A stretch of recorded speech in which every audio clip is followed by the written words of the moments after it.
If you would open up your Bibles to Matthew 13, verse 44.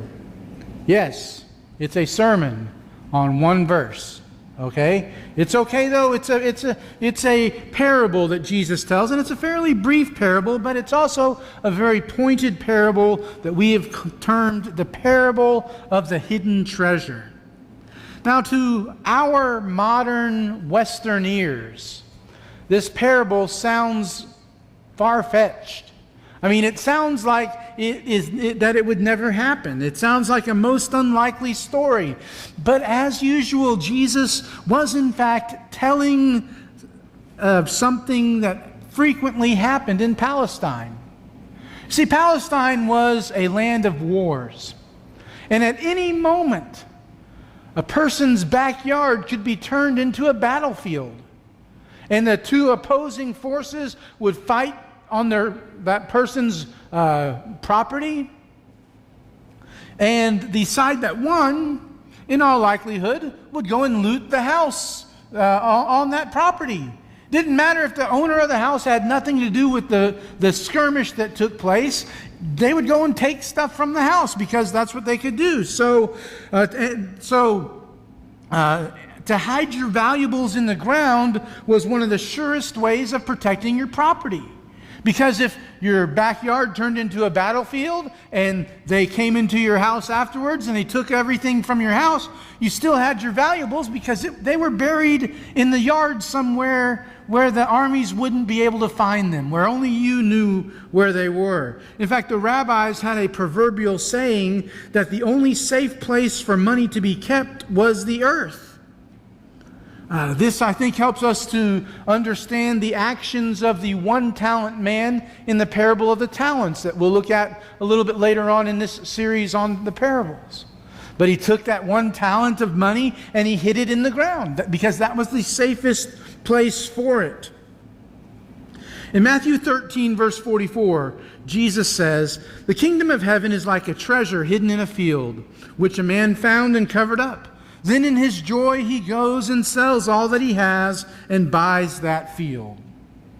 Now, like I said, to our modern 21st century ears, we think there's no way. I mean, what is this? It's a pirate story, right? No.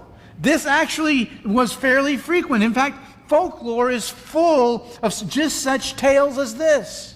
In fact, there's one about Alexander the Great, who was visiting another king, and while he was visiting, this other king was called upon to decide a very urgent case.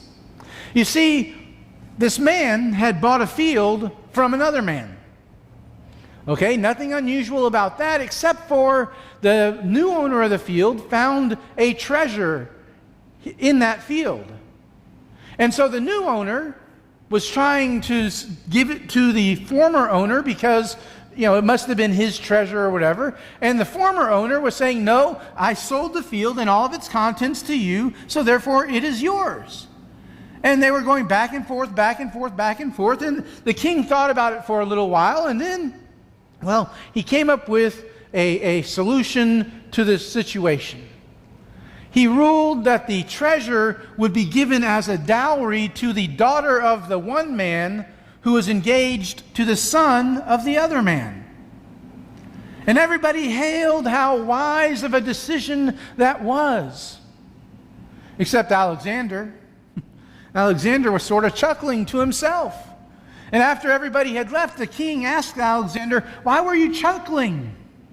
And he said, "In my country, the king would have killed both men and confiscated the treasure for himself.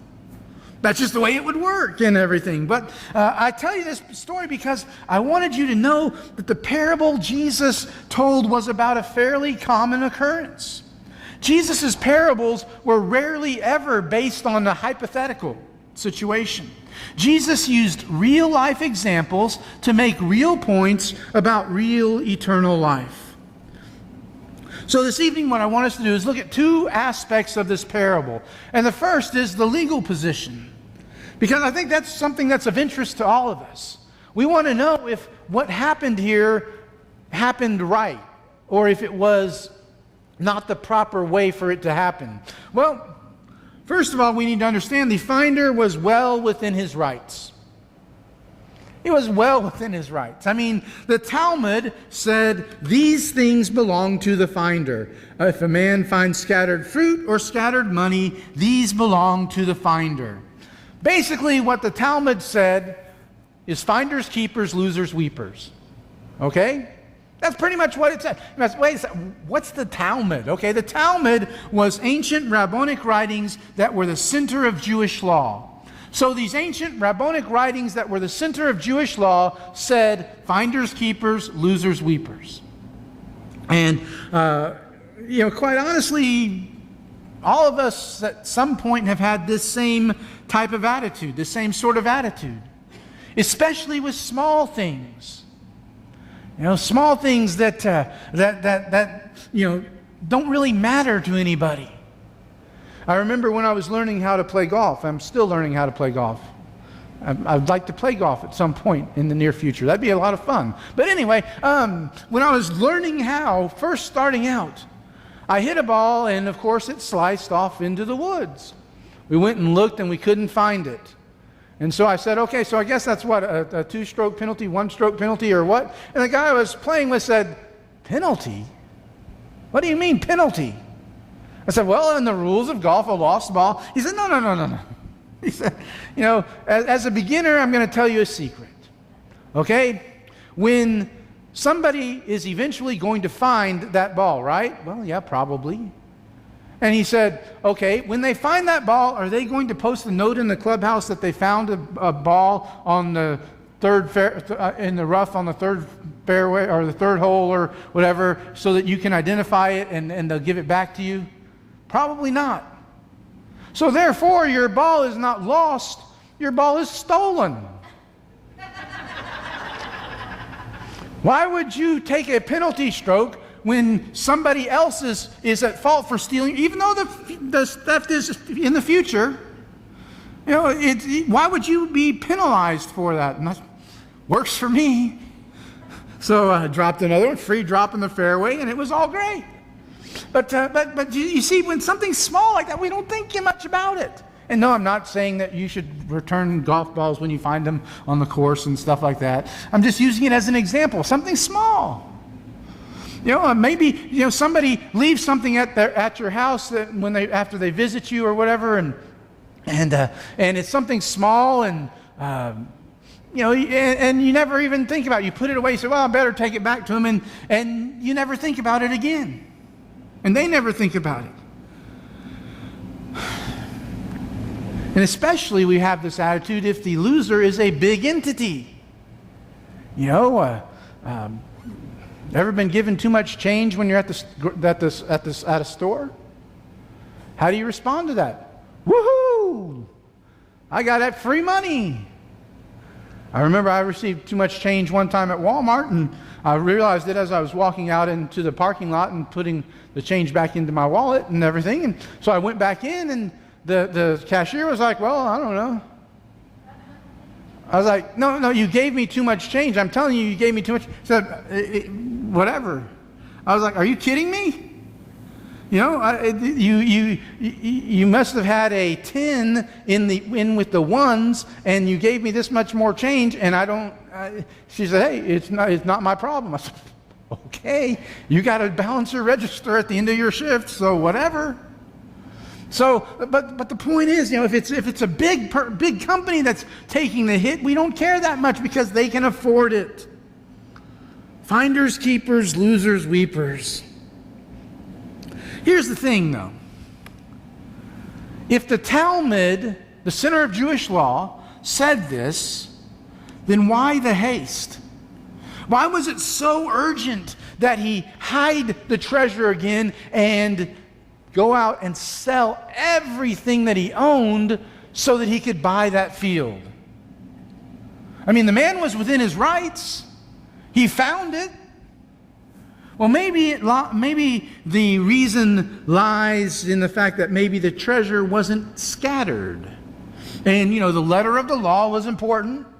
And so since it wasn't a scattered money treasure or whatever, then he couldn't keep it unless he bought the field. Maybe He wasn't a Jew. Well, he probably wasn't a Jew since he was a character in one of Jesus' parables. But maybe he wasn't a Jew. He didn't know the law. Maybe because he was working.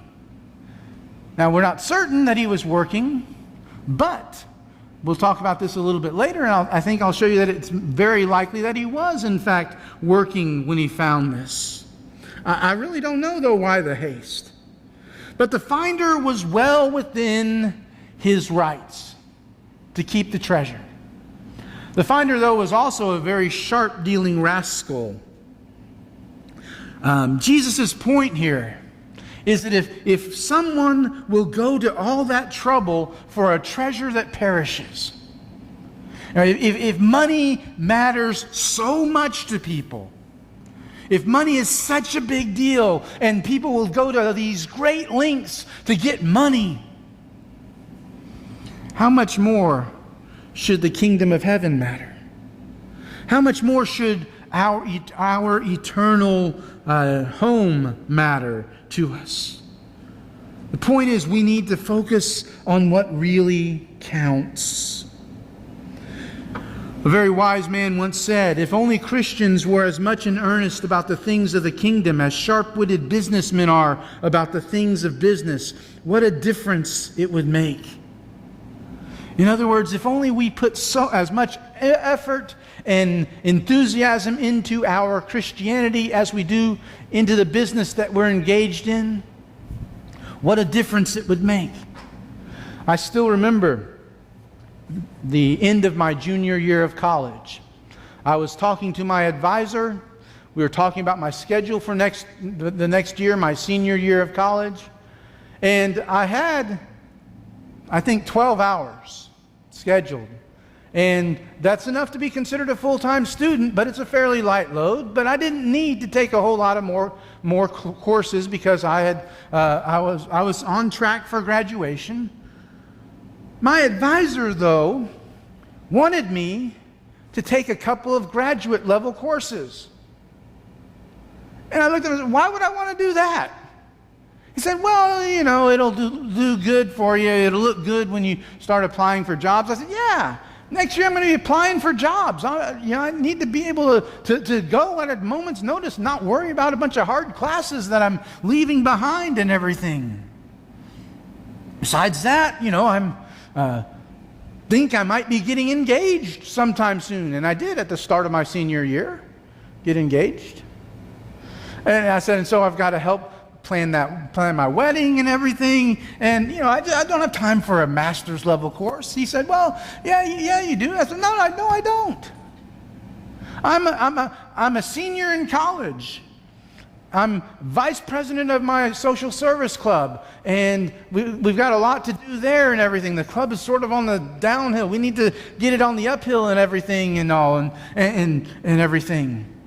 And I've got a lot to do with that. And he told me something that I will always remember. He said, Carl, if you spent half as much time serving God as you spend serving Beta, you'd be one of God's most valuable servants. And I remember it because he was right. If I put half as much effort and energy and time into serving God as I do these other things that I enjoy and that are fun, how much more effective of a servant of God would I be? And incidentally, he did talk me into taking one graduate level course. I went to the first class, went to the register, and dropped it. So I got ministers from Oklahoma City coming with 5-inch notebooks already with papers and everything, and I'm like, I got my little spiral notebook here. Okay. I'm obviously over my head. And then they start talking about stuff, and I'm like, ooh, okay. Anyway, but the point is, we need to focus on what really matters. Not for this life, but for the life to come. There was a businessman who was visited by an angel. And once upon a time, that's a clue that this didn't really happen, okay? businessman visited by an angel, and the angel had talked to him a little bit, and he said, okay, I'll tell you what I'm going to do. I'm going to grant you one wish. I'll give you one thing you ask for, whatever it is. And the businessman thought about it for a few moments, and then he said, I know what I want. For 1 year, I want to get tomorrow's newspaper today. So the angel said, well, let me make sure that I understand. You want the next day's newspaper delivered that day? Yes. For 1 year? Yes. Okay. That night, the businessman went to sleep dreaming of all the money he was going to make. I mean, he's going to have the stock market beat. I mean, if he wanted to, he could place some bets on sporting events. He's going to know the outcome, so it's not really gambling if you already know what's going to happen, right? So he's dreaming of all the money that he's going to be able to make. And the next day, that morning, he got up, he went out, he picked up the paper, he looked at the date, and sure enough, it was the next day's date. And as he was flipping through the pages of tomorrow's newspaper, it just so happens that he came to the obituary section where he found his name mentioned. What would you do differently if you knew that that the world would end today? Maybe not the world as a whole end, but what would you do differently if you knew that your world would end today? And here's a little secret. If you would do anything differently, then you need to do something differently. Because your world could end today. Your world could end tomorrow. We're not guaranteed that we'll even finish this service before Jesus returns. So if there's anything you would do differently, if the world was going to end today, then you need to do it differently. So the finder was well within his legal rights. The finder was a sharp-dealing rascal, though. He knew the value of it, and the finder is an example of finding the greatest treasure of all. Because, see, he found a treasure that was worth sacrificing everything for. Worth sacrificing any and everything that he owned. He was willing to do that in order to get that treasure. How much more should we be willing to sacrifice everything for the kingdom of heaven?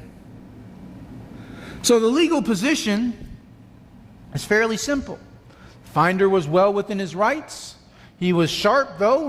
Don't know why he acted so quickly and why he acted in such haste, but he wanted to, I guess, make sure that he got the treasure. And so he covers it back up, goes and sells everything he owns, buys the field. He's the example to us of somebody who finds the greatest treasure of all, heaven, and realizes that it's worth sacrificing everything for.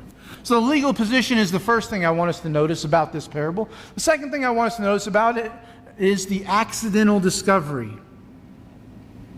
Notice some things about the man in the story.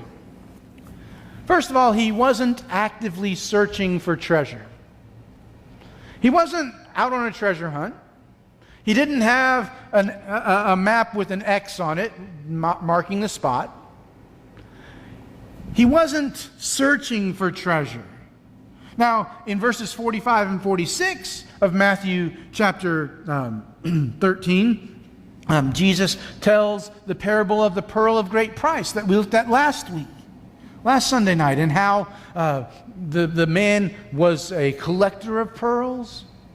And when he saw that perfect pearl, he knew its value and went out and sold everything he had and bought the pearl. But there's a stark contrast in that parable and in this parable in how people come to a knowledge of the kingdom.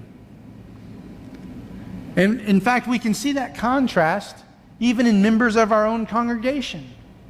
We have some people here at Eastgate who were actively searching for Jesus. They were actively searching for what was right when it came to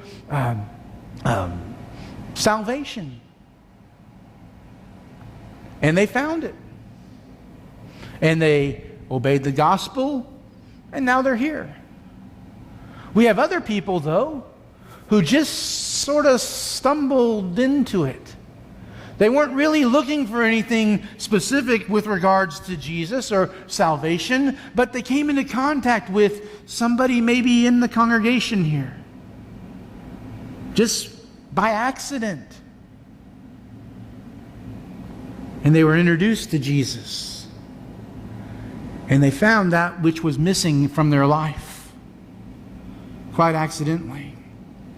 The man in the story was not actively searching for treasure. He sort of stumbled upon it, but at the same time, he wasn't stupid. He knew the value of the treasure. He knew that he wanted to have it. He knew he had to have it. He knew the value, and so he did what he could do. He took action. In Shakespeare's Julius Caesar, there's a line that says, "There's a tide in the affairs of men, which, taken at the flood, leads on to fortune. Omitted all the voyage of their life is bound in shallows and in miseries." It's Act 4, Scene 3. When Brutus says this to Cassius about assassinating Caesar, his point is, now's the time to act. We may never get another perfect time to act. We need to act now. We need to do this and take action now. We must seize the opportunities when they come, or they may be forever lost to us. You know, Julius Caesar, that's a great play and everything. It's a little old. Something a little more recent, still probably considered old. Movie Dead Poets Society.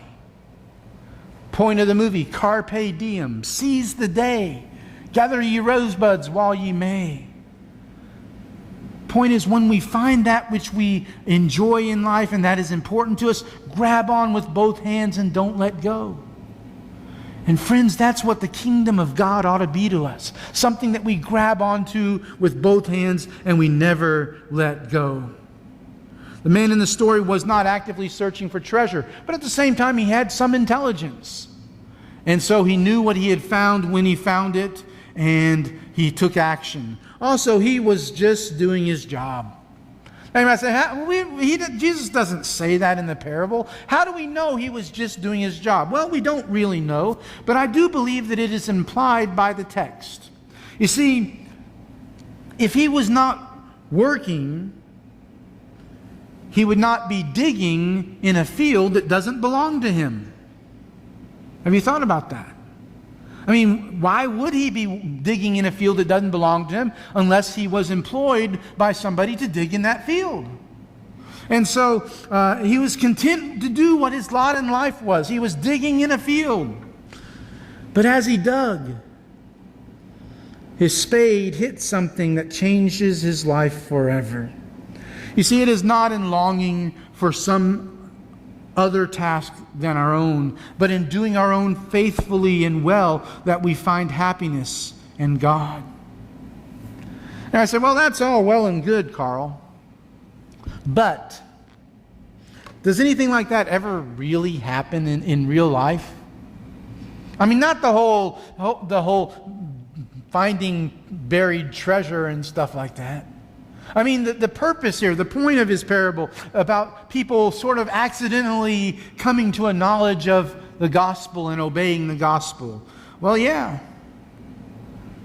it does really happen. We have, as I mentioned, we have examples here in our own congregation of that happening.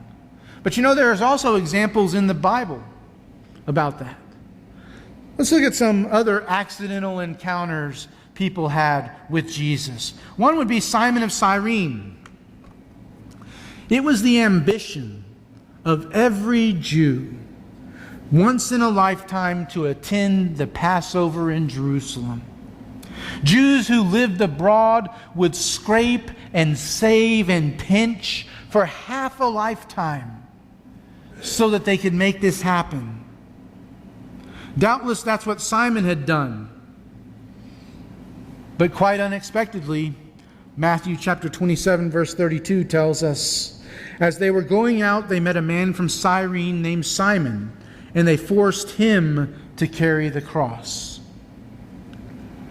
Simon wasn't looking for Jesus. Simon wasn't planning on becoming a character in history. And yet, he was cast into the most enduring history book that ever was written. And he is forever remembered as the man who helped Jesus carry his cross. Let me tell you another person that had an accidental encounter with Jesus, and that would be Saul of Tarsus. You remember the story, don't you, from Acts chapter 9? Saul of Tarsus wasn't looking for Jesus. He was looking for Jesus' followers. Why? So he could drag them back to Jerusalem, so they could stand trial for the heinous crime of being a Christian. He was on his way to Damascus, and quite unexpectedly, he saw the light in more ways than one. He encountered Jesus on the road to Damascus, and it changed his life. But let's go back to something that I just said. Saul of Tarsus wasn't looking for Jesus, but he was looking for followers of Jesus.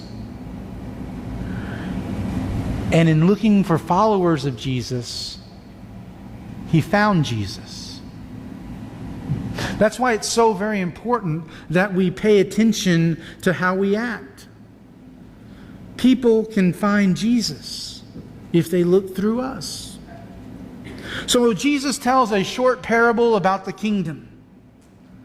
My question for you tonight is, if someone weren't exactly looking for Jesus and they saw you, would they see Jesus?